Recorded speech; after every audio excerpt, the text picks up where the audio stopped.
किसका थैला है ये तुम्हारा है क्या?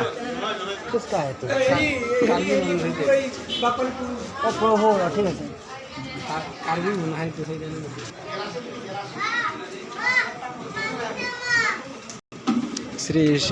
শ্রীকৃষ্ণ ইস্কন মন্দিৰ আমাৰ লাহিন চহৰৰ মাজ মেজাত আজি শ্ৰী ৰাধা অষ্টমী উপলক্ষে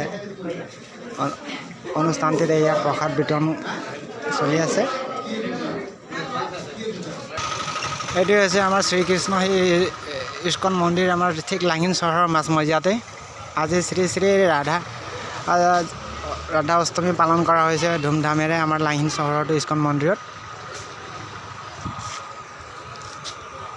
লাহিন চহৰৰ মাজ মজিয়াতে শ্ৰী শ্ৰী ৰাধা অষ্টমী ইস্কন মন্দিৰটো উদযাপন কৰা হৈছে। এয়া ভক্তসকল প্ৰসাদ গ্ৰহণ কৰি আছে।